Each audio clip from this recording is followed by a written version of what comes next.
Welcome to today's Igbo conversation. We are speaking to writers of We the People, the Change We Become, an essay collection that was published in Boa Journal, which is under an online publication under Iboa Publishing. It's published quarterly, and We the People was published at the end of last year. My name is Kunihira Masinde, and I am your host today. It is a pleasure to have you here. I know there were 10 writers, but as of now, we have just 4 of you, but I am really happy that we can sit together and talk about your essays. It was a pleasure to edit them. It was incredible to read the different stories. Even as we put out the brief and asked writers to contribute, it's always amazing what people actually produce and the diversity that we are able to get. So once again, welcome to Iboa Conversation. Yes. I'll just ask that we just go around and briefly introduce yourself. There are many that may not know your faces. And so just tell us about yourself, what you do, and maybe how you came to write for this edition of We the People. All right. So my name is Joanne Nambula, and I contributed an essay to We the People journal issue. So I got an invitation from the publisher asking us to contribute to the issue. Then as it's also mandatory for staff to do so, so I was able to write my essay and contribute. Thank you, John. Hello, my name is Patrick Biokwaso. I'm privileged to have been one of the contributors to the Boa Journal this time round. I did get an invitation as well, and a bit of pressure from friends to respond. And I did write, and there it was. Hello, my name is Mabel Amoron, and I work as the editorial coordinator for Iboa Journal. So I had to, it was highly encouraged, but it was also very mandatory for me to to contribute to this. Yeah. My name is David Kanje, and I too contributed. How did I get to know? Somehow I got to know. I don't remember how. But yeah, I got to know somehow. Okay, thank you. Just to make it clear, we didn't arm wrestle anybody to contribute. But yes, we did send out invitations to people that we felt to collect as many types of stories as possible. So now maybe just to introduce myself. As I said, my name is Kunihira Masinde. I work with Iboa in very many different offices. This time my office is as editor of this particular collection, and I have written before for the journal, and yes, so I will work in that office for the day. So now our discussion is going to focus on the issue, We the People, the Change We Become, an issue that we desired to be a form of introspection for ourselves, looking at, for myself, it began at the place of looking at really who I had become, and in some cases, not recognizing even who I had become, being surprised by the person that I had become, and wondering about how that happened and what actually brought me here, and wondering the same for my peers, for my family, and so beginning to look at also as a parent, there are things you desire for your children, and then you begin to ask, okay, how do they reach there, and trying to connect the dots, and so it was that place of introspection that led us to getting the theme, the change we become, and so that was what went into the brief for the writers. So what I would like to draw out of you for those watching us and those who may have read the collection, what what led you to that particular subject matter? When you first read the brief that came with the invitation, what led you to that particular topic? For instance, I know that John, if I will just briefly, if I'll pick the particular name of the essay, I'm no longer so young, so memory is an issue. Yes, but John, your essay was titled "Time Happens to Us All." Yeah. Patrick, your essay was titled, oh yes, "Stand by Me." Mabel, yours was "The Bully." And David, yours "In the Company of One." And the titles, I think, really give an idea of the kind of things that you focused on. So what led you to the kind of story that led to "Time Happens to Us All"? So I was struggling with the direction in the beginning on what I'm supposed to write about, because most of the things felt so personal, and then like if you're writing outside from the personal space, you wouldn't be capturing exactly what happened to you in a particular essay. So when you sent us you sent us a piece from someone, I think the New Yorker, someone wrote for the New Yorker. Yes, John Didion, yes. Yes. So that story, I read it, I was like, wow, so you can make something this interesting by writing about a personal experience. So when I read that, I looked around me. It was either write about my niece and how she had changed my life, or I just look at the different pieces that have been happening, different events that have been happening over time. So when I observed what was happening and how I've evolved as a person being around that particular situation or person, I noticed, oh, there is something I can write about my grandmother. So that's how I came to write about her. So the piece is about, the essay is about how when our grandmother came to live with us, everything changed, because now we had to tell her what our routine was like around her, to make us comfortable as she can and to help out as much as we can. So we noticed that different things had started to change because of who she is and what time had done to her body, as we all are in the same direction anyway. Yeah. Okay. Just I will ask a question sometimes if there's something that comes up. What did that make you think about yourself, for instance, and how again time happens to us all, and try and see yourself maybe? To see myself in Like her. yes. Oh yes, because like she has this thing where she does this, when she was young she used to do this and she used to do that, and then she could move around by herself, so you'd be like, oh, so will I also end up like this? At some point even my diet changed. I used to do these exercises because I thought maybe like when you do this and you do that, You don't want to grow old. Your body will last longer. yeah. So they're different because you keep on. She looks exactly like me, so I see myself in her a lot. Physically, she looks like me. Yeah. So yeah, it changed me. It changed me even how I view life. So you're more aware of mortality. You're just hyper aware when you're around people who are. I don't know if it's. I couldn't say her end time because we don't know what's. Yes. So yeah, but you just view things differently. You act differently. Even the decisions you make for your own self, you're more conscious of what's going to happen to you in the next 60 years or 40 years. Yes. Oh wow! Thank you for sharing that. I feel like I should be clapping. It is well, you can clap. Thank you for sharing that.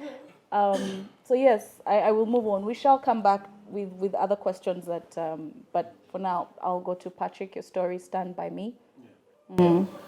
Stand By Me is my story, but also the story of so many other Ugandan students. Yeah. And I felt like it was a story that has not been told for so many years. What happens within our education system, that it's not about you giving the best, but it's about how the system works. Yeah. And sometimes the system doesn't work in your favor.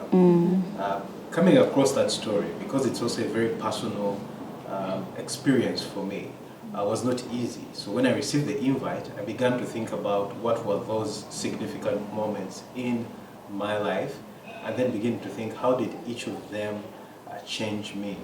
And some of them are just those that impacted me, but I thought the idea is to have a story that talks about our generation and how our experiences have influenced us as a generation. I thought, here's a story that I relate to, but also I know several other people that relate to such a story where they've done all that they can, and then the system just fails them. Yeah. Oh. How did going back feel for you? Going back was an interesting thing. Let me just say there was a mixed bag of emotions. Yeah. Some of them were nostalgic, others were exciting, but I'm a very reflective person, so it gave me really good opportunity to think about what were those moments that really defined who I am today. And I think that's part of what informed the name of the article, because as I looked back, it's because of the people that stood by me that I was able to overcome the challenges I faced. But even as I looked at people with similar experiences, it was others coming by them that helped them overcome. So there was a lot to reflect on, and I think the reflection has also still continued to begin thinking about how did that piece impact me here and there. Yeah. Cool. Thank you. Yes, Mabel, the bully. I mean, clearly there is a bully that has not, I think is yet to go away. Yes. So, when I got the brief, my first thought was, because I've experienced so much change in the past 4 or 5 years, but it would have been easy to write about that. But then I thought, why not go back to my formative years and write about this very significant bully and how that sort of informed my growing up. Yeah. Okay. So Something that struck me, I think, is reading your essay. Yes, there is the bully, but for me, the highlight became the adults around, and even the situation, like the way the education system is that creates this environment for a bully to thrive and for a child to actually be suffocated under them. Yeah. So for me, that really came out very, very strongly, because I would want to say much has changed, and yet not much has changed, and a lot has to be worked on, because the children are in the formative years, that age 7 to about 16. That is the age that they are growing, their personalities, their characters, just the way they live, and the social structure usually informs that. And I think, there's a lot that needs to be done. yeah, because yours was also about those formative years, right? Yes, in the company of one. I think it's easy to go back to the formative years because a lot happened there, or a lot happens there that shapes the person that you become. And also the subtitle, the change? The change we become. So it's gradual. And for me, my experience, I had a conversation with a friend sometime last year who expressed shock. So I shared with this friend when I was moving to Entebbe. And this is something they didn't tell me. Later, it was like, because I left my family and everyone in Kampala and went to Entebbe, which everyone found weird. Yeah, so we were having a conversation last year, and he tells me, I had, in my mind, I'd given you 6 months. And I knew after 6 months, you would move back to Kampala. Then you did 1 year, then the second year, then the third year. So he was wondering, like, there should be something more than maybe just a facial thing. Yeah. It had never struck me to think of that. When I was interacting with the call, the change that we become, I'm like, okay, how come I'm comfortable being like this when people out there are suffering on my behalf? Like, why am I not? They are sad for your loneliness. Exactly. I'm like, he's Like, out there yeah, alone. Like, can you imagine that? Like, Yeah. doesn't sound cool at all. So I decided to investigate, for lack of a better word, to see how did I arrive at this, and that's how I realized, okay, maybe it's because of these changes we had, or I had growing up, that made me to get to this place. So that's how I ended up with the title, with the story. In the company of Yeah, one. Company of One. I enjoyed your telling of living in Kawempe.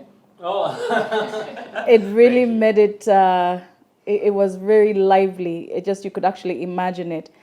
And yet, even now, we feel sorry for the children growing up in places where we feel like they're slums, they don't have, the conditions are not great and everything. But the way you put it, you're like, wow, this is exactly what I would want as a child. I just want to play. I think also those children, or let me say, people like me who had that experience, equally feel sad for people who didn't get that experience. That experience, yeah. Like, oh, so all you know is concrete.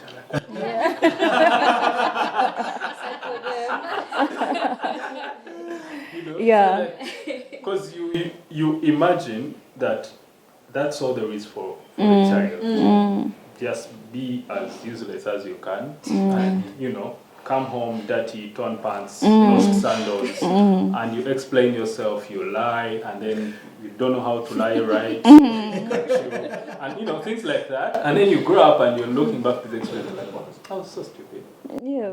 But I had a lot of fun doing Yeah, it. that's where the fun is. Yes.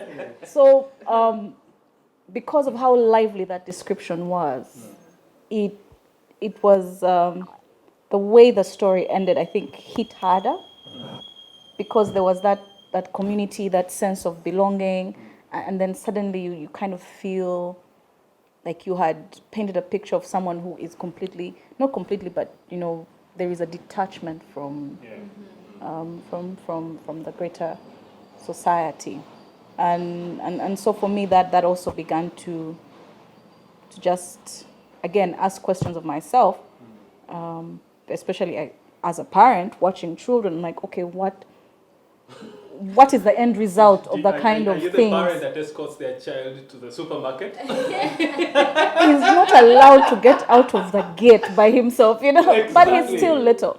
He's still very little. But when you say this is a 6-year-old, 7-year-olds, 8-year-olds, I was going off to the market by the age of 8 by myself. Exactly.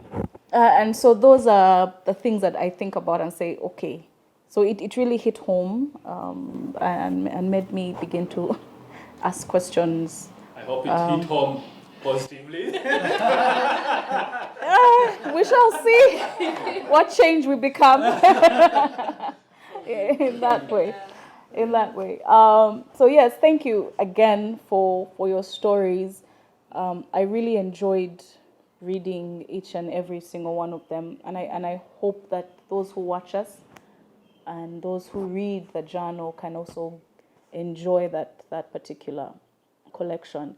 So We the People, just to give another background, so We the People was published for the first time in 2021. And that time we focused on Uganda and focused on people's experience of the country just after independence and what it meant for us. We had just come through elections and so that was really kind of hanging over us and what that meant. And it also became, it grew into something incredible. And we desired at Iboa Publishing to continue that focus on we the people. Because history or the things we do, the things that are written in books, they are cataclysmic events and the event kind of overshadows the people. And so we desire to continue looking at people And I think, as I said in the introduction, I expected war, extreme poverty, great sickness, and instead it was life. These slices of life that came through, and I really enjoyed that aspect. So thank you for sharing your stories with us. I think I had mentioned it we said with Patrick when he answered, what was writing about this like for you? First of all, Patrick, this is your first time writing with Iboa Publishing. Yes. Thank you very much for agreeing to be pushed. So yes, what was it like, just again writing, the experience of writing, and if you allow me to share, Patrick holds many offices as well, and I think that's true of so many people these days. I think if you pick any random Ugandan, they are not just one thing, right? It's a thing attributed to post-COVID. It's post-COVID. Post-COVID. It's post-COVID. It's a post-COVID rebirth. Yeah, nobody is one thing, and so Patrick holds 2 offices. He works with a non-government organization that deals with children, especially schools and funding for schools, different schools activities. But he's also the pastor of Lugogo Baptist Church, and so yeah, he sees many things and experiences many things. So how was it writing this way? I know you write. I mean, you write. You're always writing one thing or the other, but yes. Someone is different, from writing a story. So what was that experience like, and going through the editing? Yeah. So I think I'm always writing, and when I started out in the workspace, I was a communications manager. Yeah. And my writing has mainly been other people's stories, at least for the past 5-8 years. It's been other people's stories, sitting with them, hearing them, and putting their stories in 2 words for other people to understand what they've gone through. Yeah. And I had a bit of a struggle of writing, especially a personal story. And I think I kept going back to Rich, and I'm like, does it have to be my story? Can't I just write someone else's story? Because I had all these 1,000 stories that I could write. Yeah. And in a way, you're making yourself vulnerable. You're putting yourself out there, and you're telling people, hey, this is me that you didn't know about me. So there was that experience of being convinced that write something that's personal, that you can relate to. The other aspect about it was, whereas I've written before, it wasn't for something as formal as this, because most of my writing has been for a blog, for grant funding and things like that, a report. But this felt very formal, and there were deadlines to meet, so there was pressure, there were emails coming in. And the rest of my life is not pausing for me to deal with this. Yeah. So it had to be fixing time here and there, but I think I enjoyed the experience as well. The thought of someone editing your work and sending it back, so the image in my mind was a paper coming back with red all over it, and I'm like, oh, what comments are going to come? And I think waiting for those first comments was a very nail-biting process. What are they going to say? They haven't yet said anything. They haven't said anything. And then it came, and I'm like, pause everything and look at this. Yeah. But I enjoyed the experience overall. Great. That means we can send more invitations. Definitely sending more Great. invitations. It's over for you. Yeah. I can imagine my presence here means I'm not out of it yet. No. Not at all. We should warn you that when you start, you kind of never stop. But thank you for sticking with it and for actually doing the work with us. And I think as an editor and as part of Iboa Publishing, part of what we desire to do is also change the face of writing in amongst Ugandans, amongst Africans, and get us used to writing better. Not just blogging, not just Facebooking, not just tweeting, but being able to write lengthy stories or write about ourselves, write about our places in a manner that is meaningful for others, and that usually requires editing. And so the more experiences we can give people with editors, the better I think our writing will eventually become.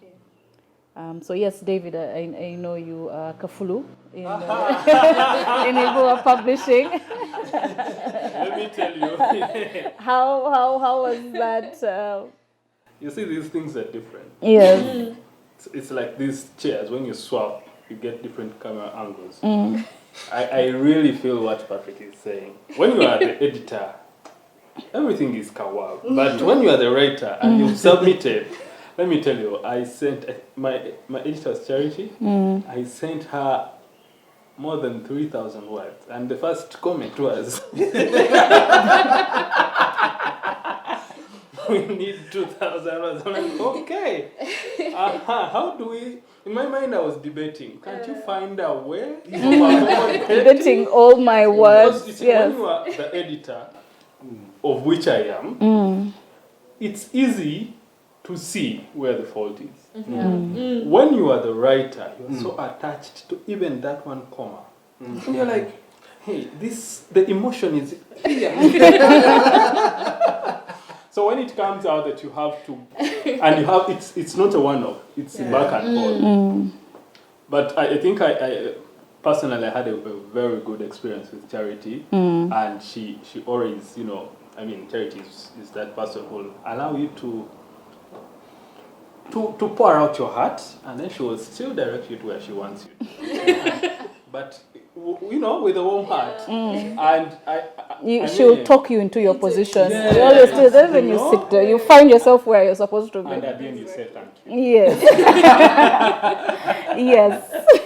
So yeah, I really enjoyed my writing experience, and like you say, because again, I don't know why you chose bloggers for examples of bad writers, but No, I did not say. Okay, let me clarify. I did not mean bad writing. I meant there is a form, and not all bloggers are bad writers. But there is an informality and for many a certain. I will put exactly how I feel out there. I used to be a blogger, so I also know how I used to write. So it's not that it's bad writing, but there is a different kind. Yes, there's a different format that comes to, because we have, let me just give an example. There are so many people who write, and they write very interesting things, and you can see their stories, but when they want to take that story into a wider audience, it's rejected. And many times when they meet that rejection, I'm like, but everybody says I write so well. I'm like, my friend says so. Yes. But your friend has to say that. No, actually, it's not just because your friend has to say that. No, it's because your friend doesn't have the same standard. All they're looking at is your story and whether that story, So, but when you're moving into different spaces, it's a different ball game. Like when you say that, it makes a lot of sense, because you see, like for this submission,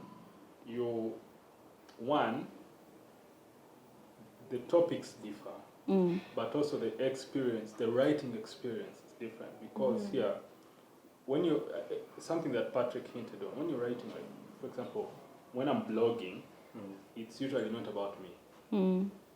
It's about the story and whoever the subject or whatever the subject is. But here you're writing about a story of which you're the authority, but also the victim, obviously, in that case. And you have to pause and ask yourself certain questions. And also when you get feedback from the editor, it helps you to reflect and you're like, okay, come to think of this, was this really necessary?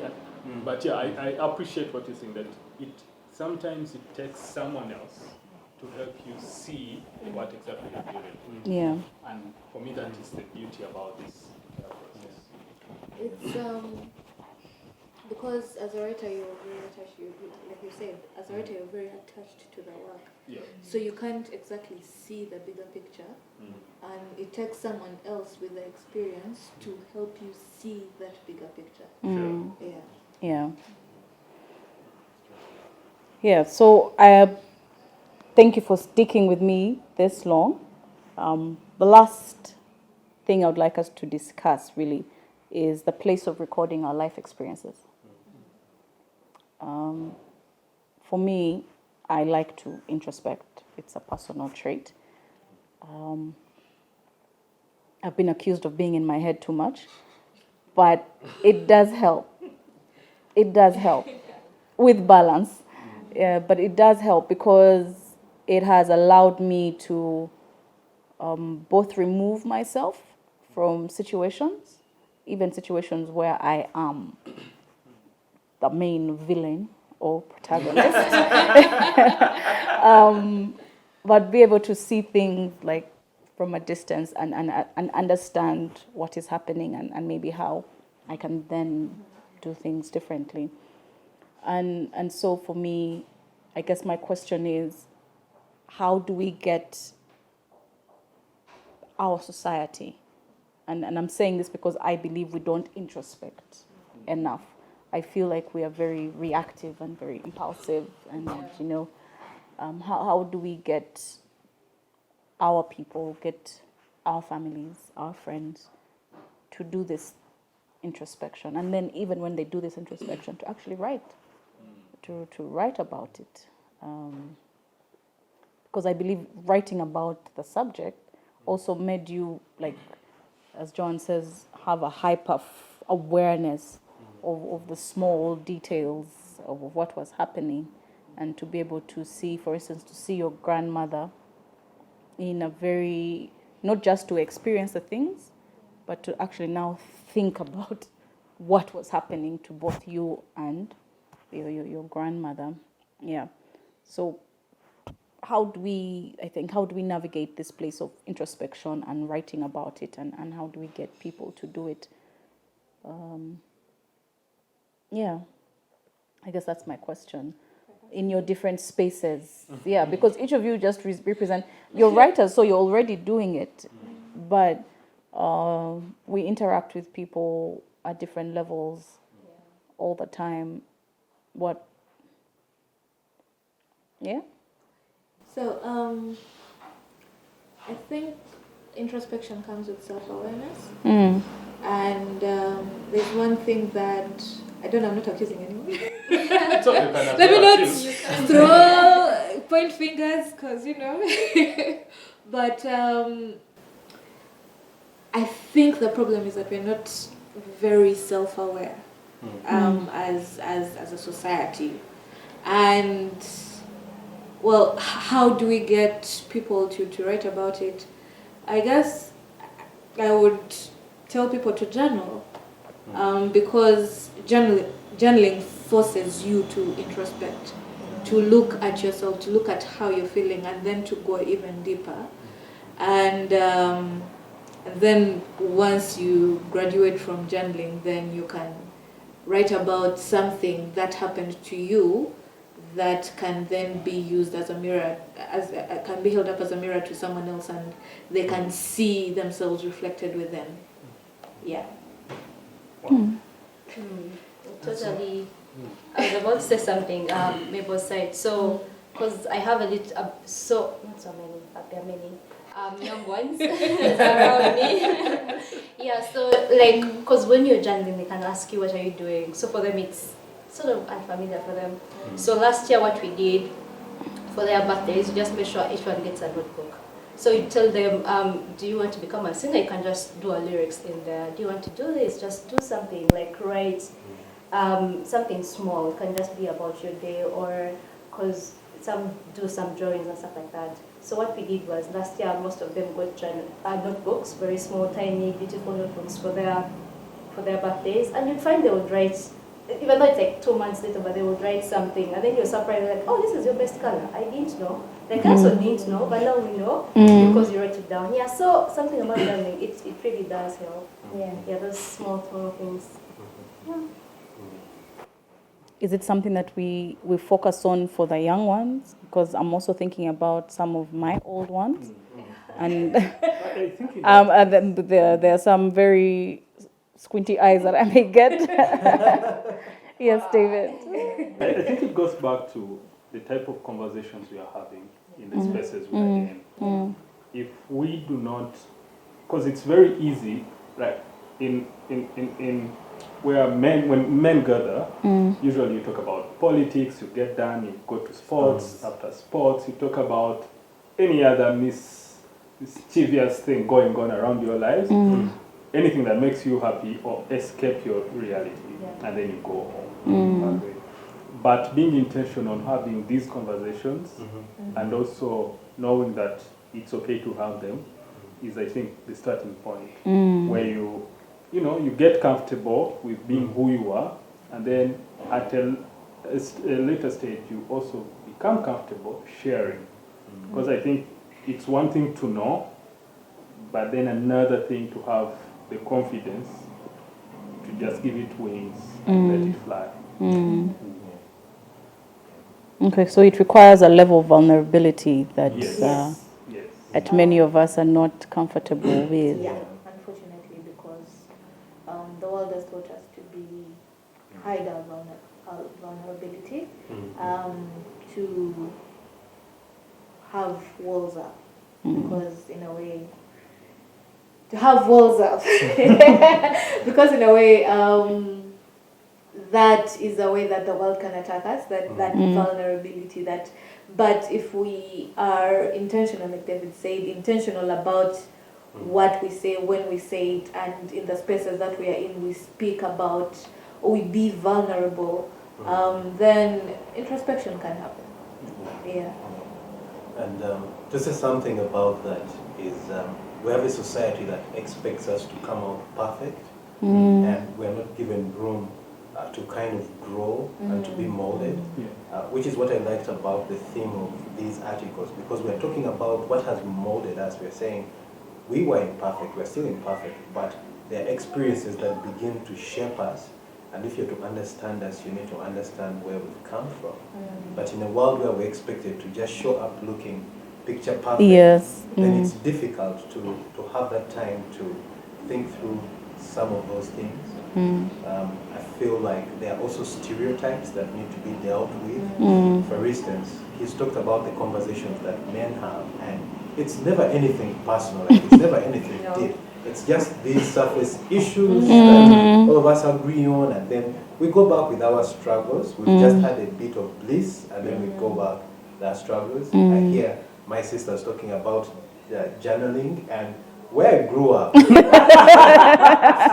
don't journal. Like, it's girls that keep diaries, journals, and you're thinking, is that really so? Like, how do we create a space where people appreciate that this is not just a girl thing, but it's a human thing, and it's helpful to do that?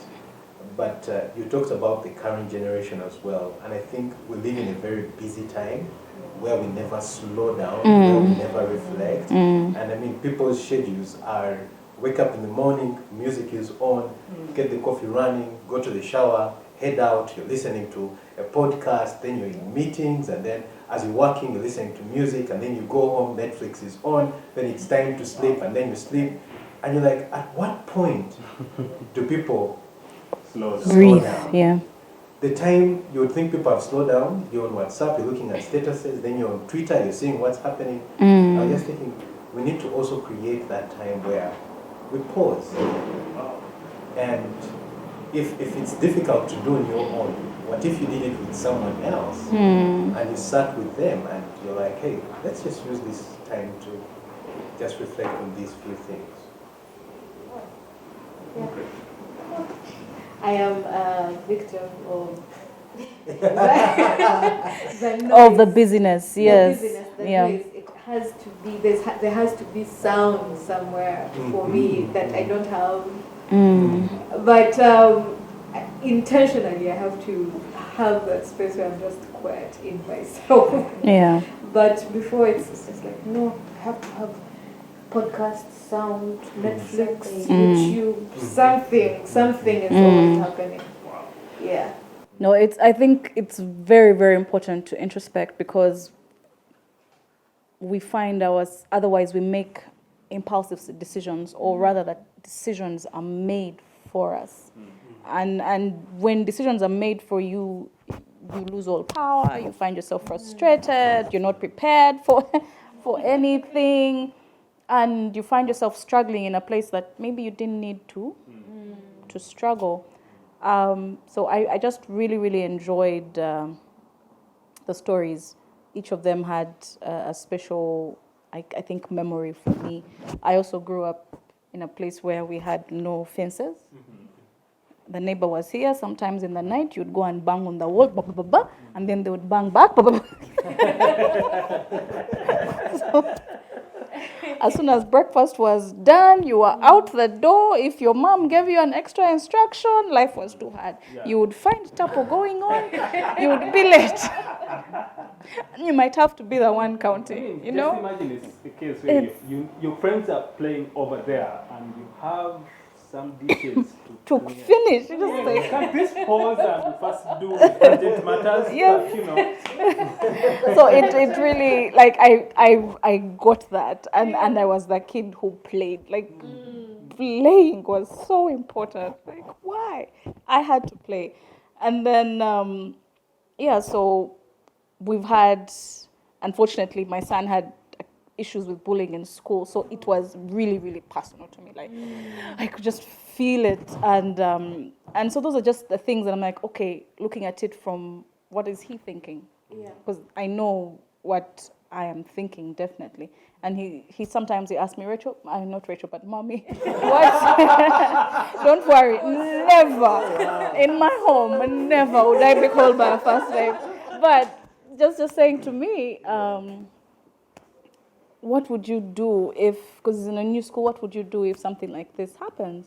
And so constantly having to reassure him that I know what happened before. It didn't make me happy. It was not cool at all. But we are focused. Well, this is why I ask these questions. This is why this is happening. I'm always asking this. I'm always, I'm with the teachers, checking this, just to give him that extra reassurance that someone has his. Someone has his back. Someone has his and back. that is something that is very important for that age. Yeah. Just that they know that someone has Yeah. their back, because what this bully did to me was make me feel like I was He alone. is completely alone. Yeah. Like, just going to school was a going hardship. to school. Yeah, so that's terrifying for anybody. Yeah. So, and then Patrick, I have a story like that, and my dad really had to hold my hand. A lecturer told me, he actually looked me straight in the eye and said, the computer crashed. And so he couldn't check the grade. And yeah, I didn't have the luxury of taking a dead year. I couldn't take a dead year. I actually had to transfer. Like, I was discontinued, and it was that massive. And so getting my engineering degree, when I think someone interviewed me once, I was interviewing for a different kind of job. And they asked me, what's the thing that you really think that you've done? I said, I have graduated as an engineer. I actually finished. Like, it took everything I had in me. And so when people look at me, not particularly, like, there's no engineering here, they're like, why work so hard? Like, you guys have no idea. I needed to get that degree. And so, and yeah, we are very, very many, and not many people have, some have the structure around them that can actually help them finish, but there are many who just float away. And despise you. Oh, you're the student. Yes. No. It's the system. Yes, and You so become the problem yes, in a way. and you take that branding into the workplace. You take it, some of the writers, Paul talks about just suffering with bad leadership in the workplace. But, think about where you start from. You're really going to fall prey to to any sort of cruelty when you go out there. Yeah, and then John, the decisions we make about family. I think that for me is was key, especially as I get older. Of course, my parents are getting Younger.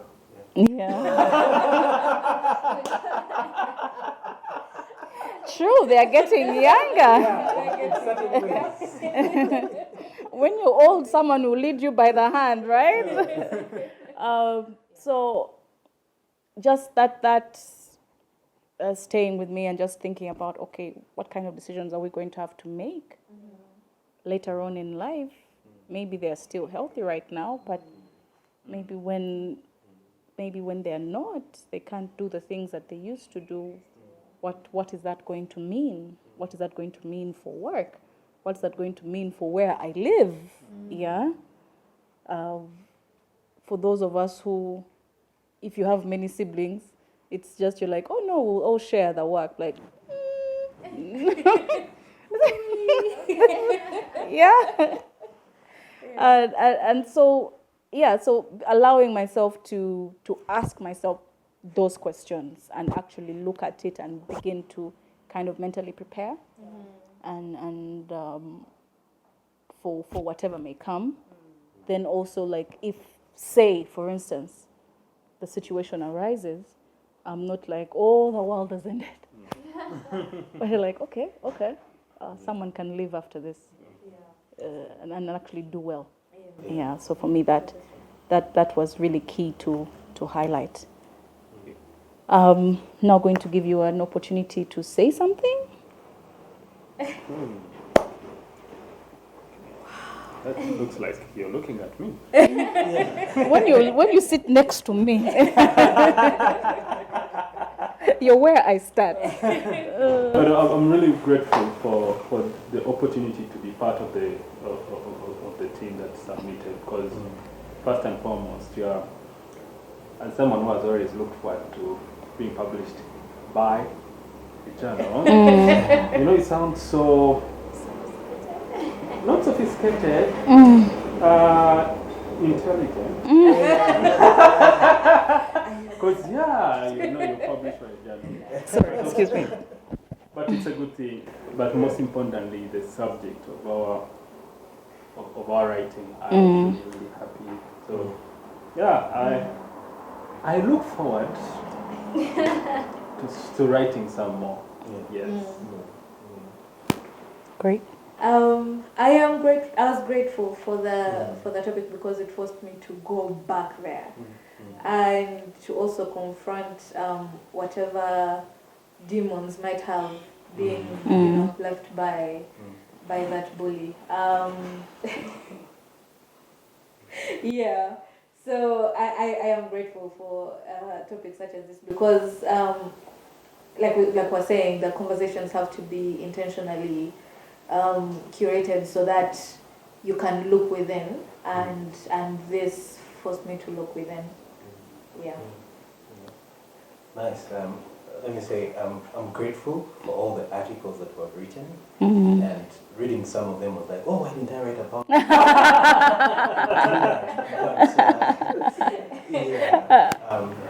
I think for me, this gave me part of my healing process, because you're never healing over something until you can openly talk about it. And this is one of the most open places I've been about that experience of my life. So I'm really grateful for the opportunity to write and to continue to reflect on many of these experiences.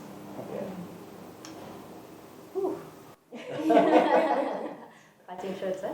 Yeah. So I was really grateful. This got me out of my comfort zone. So what I do is background work for creatives, and I'm really comfortable where I am. So it was a push out of my space. And at some point, you're doubtful as a writer when someone tells you, "Oh no, I enjoyed your writing." I'm just like, but you are my boss, so you can't tell me otherwise. Yeah, so it gives you confidence to write more. It was a good experience for me to work goes on and try this other side, the active side of the creative life. So yeah, I enjoyed it. Great. All right. Thank you very much, John. Thank you, Patrick. Thank you, Mabel. And thank you, David. Thank you for joining us today for this Ibua conversation. I hope we shall have others. I hope we'll have an opportunity to delve into like each of the stories, and because each of them was like a whole conversation on its own. If you haven't yet read We the People That Change We Become, please subscribe to Ibua Journal today, this moment, and get a chance to read it, and then also read all the other collections that we have there. Ibua Journal publishes narrative essays, memoirs, short fiction, poetry, so you will have a diversity of work to read from. We've published authors in Uganda and across Africa. So thank you for joining us for this Ibua conversation, and follow us please on our socials at Ibua Journal, and again subscribe to the journal at journal.ibuapublishing.com, at journal.ibuapublishing.com. Thank you so much. Have a good time.